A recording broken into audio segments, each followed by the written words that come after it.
ঘটনাটি ২০১৮ সালের। সেই রাতে আমার সাথে এইরকম একটা ভয়ানক ঘটনা ঘটবে তা আমি স্বপ্নেও কল্পনা করিনি। সময়টা ছিল শীতের রাত। প্রতিদিনের মতো আমি বন্ধুদের সাথে আড্ডা দিয়ে বাড়ি যাচ্ছিলাম। আমি একটা সোয়েটার ও ট্রাউজার পরেছিলাম। বন্ধুদের আড্ডা শেষ হলো রাত 10:30টায়। প্রতিদিনের মতোই আমি যে রাস্তা দিয়ে বাড়ি ফিরি সেই রাস্তা দিয়ে আজকেও বাড়ি ফিরছিলাম। গ্রামের রাস্তা তো, সামান্য এই রাতেই পুরো রাস্তা ছমছমে হয়ে গেছে।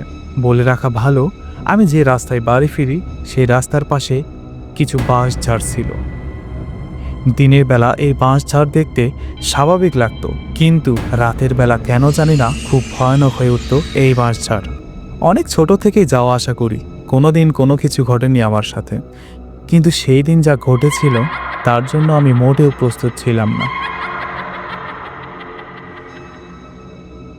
আমি প্রতিদিনের মতোই সেই দিন বাঁশঝাড়ের পাশে দিয়ে যাচ্ছিলাম। বাঁশঝাড়ের কাছে এসেই আমি অনুভব করলাম আমার পেছনে কে যেন আছে। খানিকটা যাওয়ার পর আরও নিশ্চিত হলাম নূপুর পরা কোনো মেয়ে আমার পেছন পেছন হাঁটছে। নূপুরের আওয়াজ পাচ্ছি, আমিও এক পা এগোচ্ছি, সেও যেন আমার পেছন পেছন এক পা করে এগোচ্ছে। পেছনে তাকাচ্ছি না, কারণ ভাবছি পেছনে তাকালে নাকি জিনেরা আরও বেশি আছর করে। কথাটা আমার মাথায় ছিল। নূপুরের শব্দটা এতই তীক্ষ্ণ ছিল যে আমি বুঝতে পারছিলাম সে আমার কতটুকু পেছনে আছে।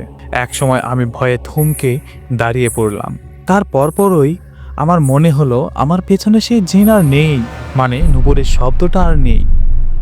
একটু স্বস্তির নিঃশ্বাস ফেললাম, আবার বাড়ির দিকে এগোতে শুরু করলাম। প্রথম পা ফেলতেই যেন মনে হলো আবারও সেই জিন আমার পেছনে হাঁটছে। আমি আবারও দাঁড়িয়ে পড়লাম এবং সাথে সাথেই নূপুরের শব্দ হারিয়ে গেল।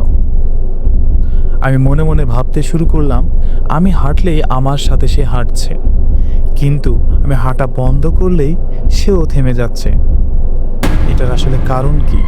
আমি এখনও পেছনে তাকাইনি। যদি সে আমাকে আরো বেশি আছর করে বসে? পরে আবারও সব চিন্তা ভাবনা বাদ দিয়ে আমি হাঁটতে শুরু করলাম। একটু পরেই আমি ভয়ে জড়সড় হয়ে পকেটের ভেতরে হাত ঢোকালাম, আর পকেটে হাত দেওয়ার সাথে সাথেই দেখি সেই নূপুরের শব্দটাও আর নেই। কিছুটা স্বস্তির নিঃশ্বাস ফেললাম, পকেট থেকে হাত বের করলাম, আবারও হাঁটতে শুরু করলাম। আবারও সেই একই শব্দ। এরকম করতে করতে প্রায় বাড়ির কাছে চলে আসলাম। বাড়ির কাছে এসেছি বলে একটু জোর পেলাম। হঠাৎ বুঝতে পারলাম আমার পকেটে কাঁচা টাকার কিছু পয়সা ছিল, যেগুলো আমি হাঁটার কারণে নূপুরের মতো আওয়াজ করছিল। আমি তখন আরো শিওর হওয়ার জন্য কাঁচা টাকাগুলো আরো বেশি ঝাঁকানো শুরু করলাম।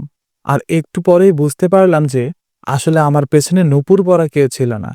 অতিরিক্ত ভয়ের কারণে আমার পকেটে থাকা কাঁচা টাকাগুলো ছমছম করে বাজছিল, আর এইটাতেই আমি ভয় পাচ্ছিলাম।